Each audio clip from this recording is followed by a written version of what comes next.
Alright, Shalom, Shalom. First and foremost, I want to say, Ka'alayim Lo Yahweh, Bashim Yahushai, Bashim Harakakadash. Double honors to the elders and apostles of Great Millstone. Peace and blessings to the hopeful elect. Young brother here, Shamash Wan, with another video. And Lord willing, it'll be edifying and everything works smoothly. I decided to ditch using screen recording programs on my computer. It don't really be working right, fucking tanking my PC's performance. But Lord willing, I'll save up, be able to get a higher scale PC whenever I'm able to afford it. But I'm experimenting with this new which is not really new to me, Audacity. It's kind of like a audio recording software, so I can record the audio track and then I could just put it in a video editing program, and I'll just put some visuals up. I'll probably take a video of Assyrians or something, I'll figure it out, But today we're gonna be getting into Daniel's 7th chapter. We're only gonna be getting into the Assyrians for this part, because there's a lot in Daniel's 7th chapter, and what I really want to do with this particular series is really like get into the nitty gritty of Daniel's 7th chapter and really kind of, dig in, look over information that I haven't looked over in a long time. And as I said, Lord willing, it'll be edifying. So without further ado, we'll start off with Daniel's 7th chapter, and we'll start the first verse. In the first year of Belshazzar, king of Babylon, Daniel had a dream and visions of his head upon his bed. Then he wrote the dream and told the sum of the matters. And which it says Belshazzar, king of Babylon, the brother here has son or grandson of Nebuchadnezzar. So I think Belshazzar was his. Let's look up Nebuchadnezzar. Let's look up his son. I'm pretty sure his son was Belshazzar. Huh. I didn't know that. Was the son and crown prince of Nabonidus. No, his father was Nabonidus. I'm pretty sure. Yeah. Man, Google funny. But he was the grandson. That's who he was. Let's see, Nabonidus' son. Look up Nabonidus. Nabonidus. Let's see here, his son. Yeah, Nabonidus' son Belshazzar. So I was correct. It's been a while since I gone over that, but Belshazzar is the grandson of Nebuchadnezzar, and Nabonidus is oh no, I guess he's like the grandson. I don't know. I'm not really gonna bug out over it, but he's the son of Nabonidus. And then I would like to know who's Nabonidus' father. But not really going to worry about it. But once again, it all goes back to Babylon. And those Babylonians, just to mention, they're not the original Babylonians like the Hamites. These are just Assyrians that took over, and they were calling themselves Babylonians. And I've heard the brother Ricans, I asked him about it, and that's what he told me, and he heard that from the elders. So slack it for that little mishap right there, but I'm just gonna keep pushing. I'm not gonna close it out over something small like that. This isn't about Babylon anyway. I'll talk more on Babylon when the time comes. But that was that, right? And why is Daniel under Babylon? Well, Babylon, took over Judah. They spoiled the temple. That was the destruction of the first temple. They took away the goods. Esau was there and helping them out. So that's why he a damn devil, and the scriptures talk about his judgment. But that's why Daniel was here in Babylon. You got to read the book for yourself. Daniel spake and said, I saw my vision by night, and behold, the four winds of the heavens strove upon the great sea, and that great sea is the Mediterranean Sea. And four great beasts came up from the sea, diverse one from another. The four great beasts are four kingdoms that will be raised up and then brought down, that will be great in power and in wickedness. And that's a breakdown from the brother out there in GMSFAQ, the brother out there in London. And diverse one from one another. The four kingdoms will rule differently despite having the same gods. Exactly, because it's all the same recycled nonsense coming out of Babylon, the same kind of similar themes, man. Semiramis, Tammuz, all that nonsense, virgin births, and all that nonsense, man. Which we know the virgin birth, and I heard the elders mention this too. Basically, where you get that was Jake's. They were like mixing the Greek shit with the scriptures, and that's where you get that whole virgin birth stuff. But moving on, Daniel chapter 7 verse 4. The first was like a lion, and had eagle's wings, and bowed to the wings thereof was plucked, and it was lifted up from the earth, and made stand upon the feet as a man, and a man's heart was given to it. So the first was like a lion, and had eagle's wings. So the lion represents Babylon, and the eagle's wings is Assyria, because Assyria, ruled Babylon. Let's look at the breakdown on the King James. When the lion had wings, it represents the Syrian Empire, see Lamassu. When the wings thereof were plucked, it represents the Babylonian Empire, who took over in the Battle of Nineveh. Exactly, and you can look at the Battle of Nineveh in 612 BC.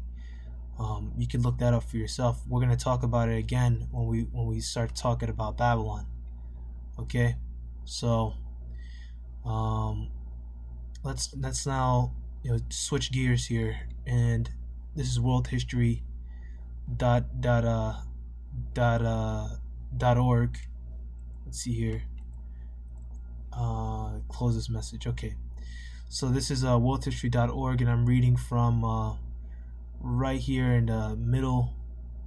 Let me see. Do I want to read here? Middle Assyrian period, dominant power. Okay, we'll start here because we're gonna prove that first, and then we'll loop back and tell you where these guys came from. So we just read, right, when the lion had wings, represents the Syrian Empire, who had the Babylonian Empire in captivity.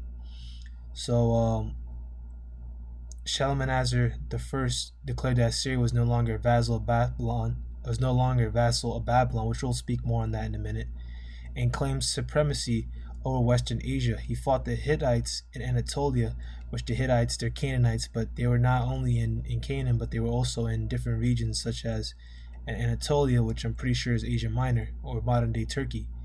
So Shalmaneser the first conquered Carchemish and established more colonies in Cappadocia.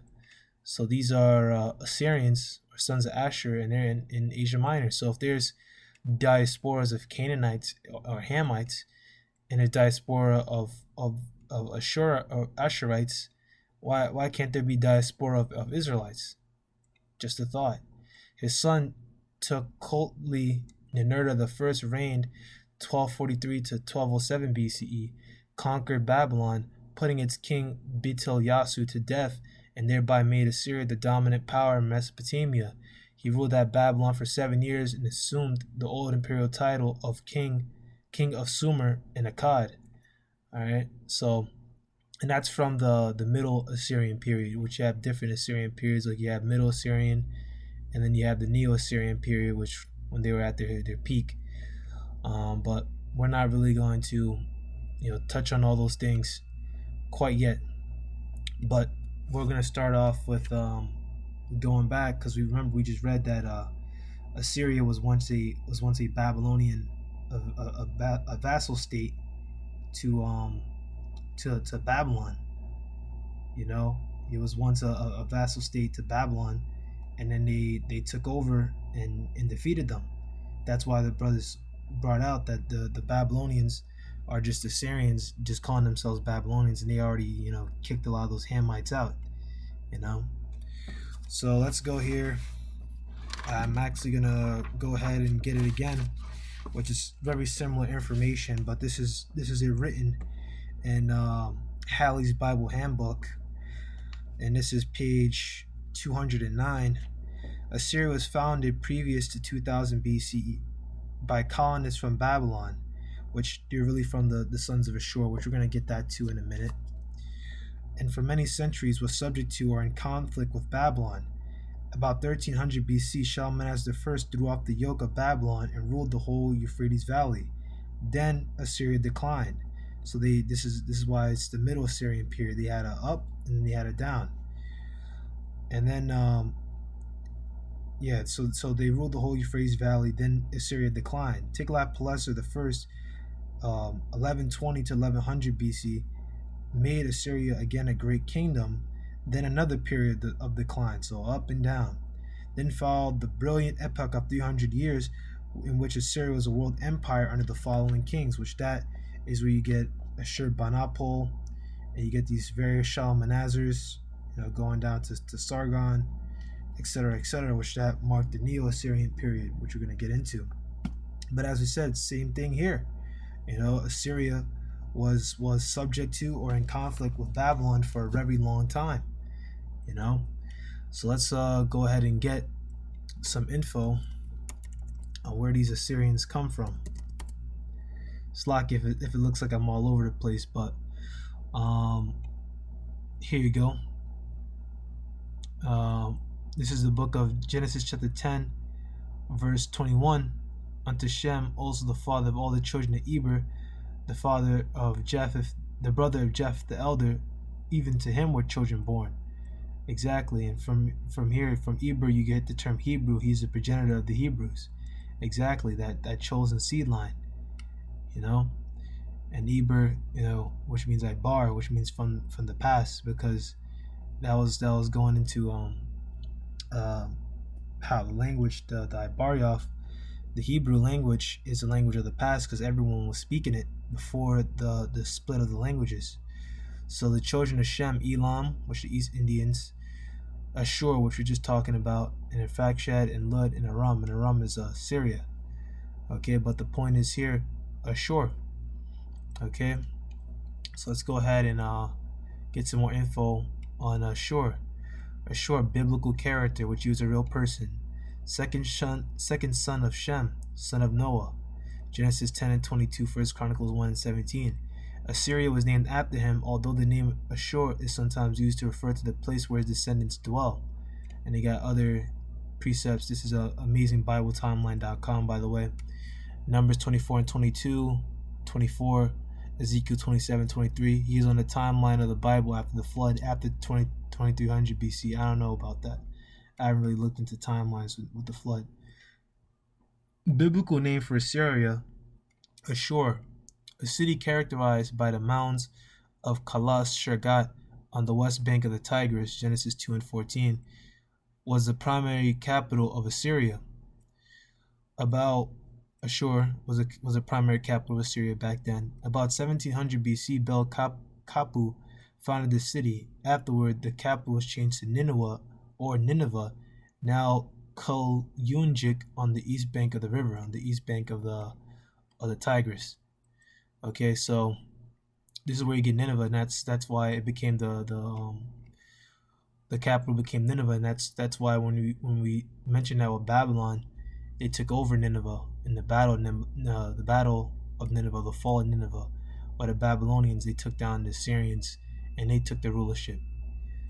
So, king of the Assyrian gods, Ashur was the father of the Assyrians. He gave power and life to every priestly king. A winged circle or globe with the human figure of a warrior god armed with a bow in its center was used to symbolize him as a great god, king of all gods. Look at this fucking vanity. We're going to get a precept for this. Also, Ashur was used as part of a compound name for various Assyrian kings. Okay, so let's go ahead and get this quick precept. This is a go-to for me.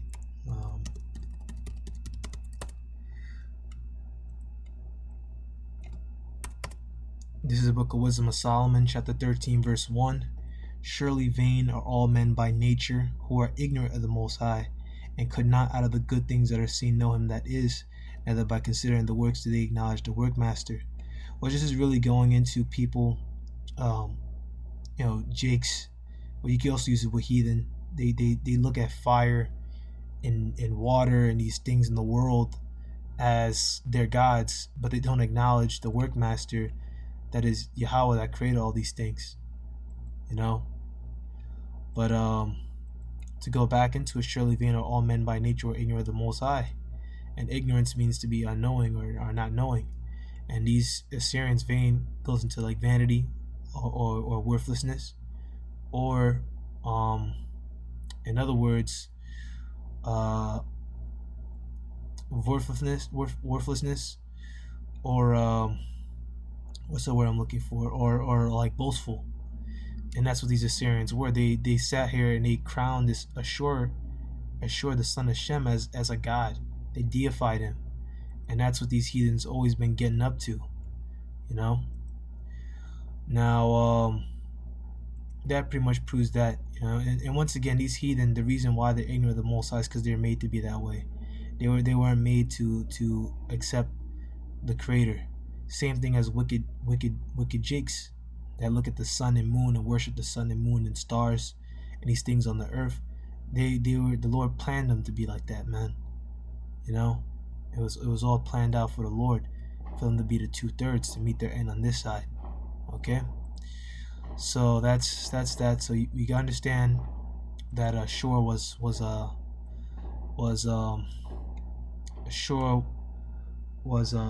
vassal, or was under the Babylonians, and then they broke away, and at the capital was once Ashur and then changed to Nineveh.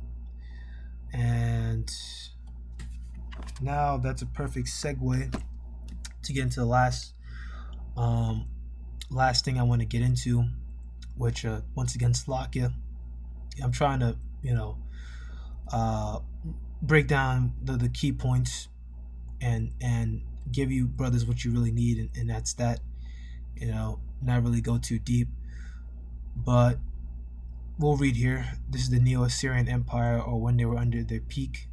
Okay, so under Tiglath-Pileser III, ruled 745 to 727 BC, and this is after the Middle Assyrian period, which we just read about, where they would have rule, and then they would decline, and they would rule again, and they would decline. But now this would be the time where they'll start to get it together, when they reach their peak.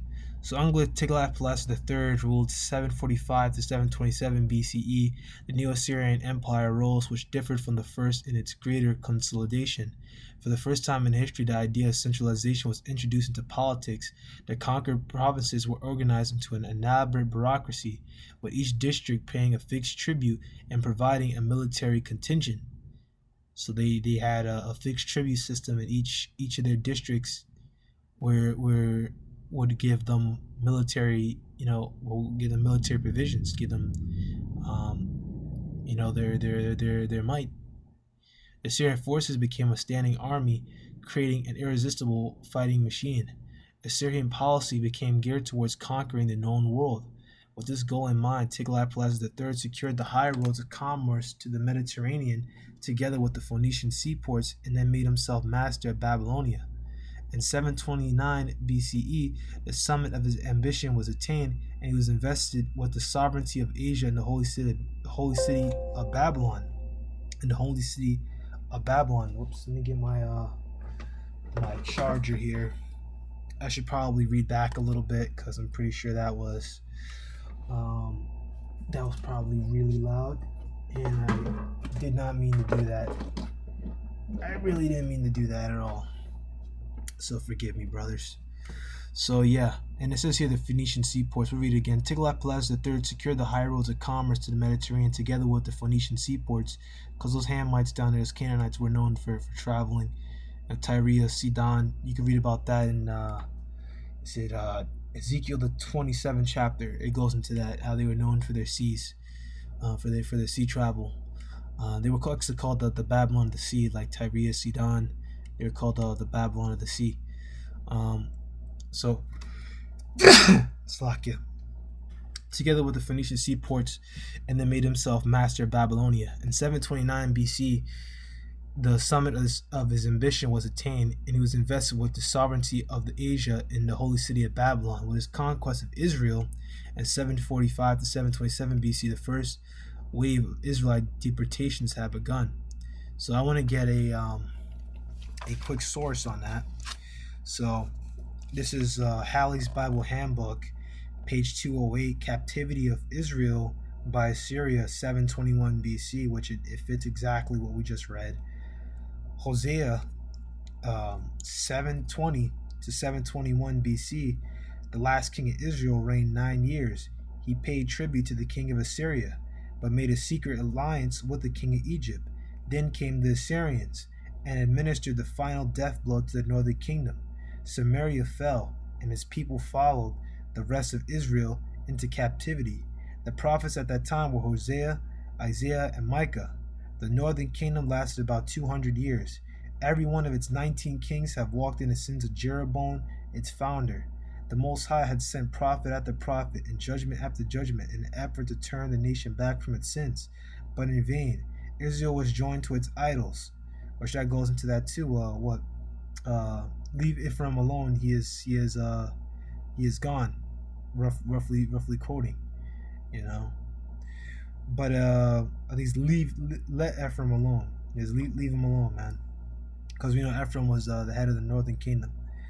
But in vain, Israel was joined to his idols. There was no remedy, and the wrath of the Most High rose and removed Israel out of the land. Which, you know, this book here, they say God, but, you know, God, the Most High, we know the real name is Yahweh, you know, the true name. And yeah, actually got here, captivity Israel, archaeological note. The king of Assyria besieged Samaria 3 years and took it, and carried Israel away, and brought men from Babylon and placed them in the cities of Samaria, which, as you read here, the Israelite deportation, which this is all in second. This is what is this? Second Kings. This is Second Kings. I'm pretty sure it's the 17th chapter, so you can really go read it for yourself. But to read more, because they deported them, right? They deported.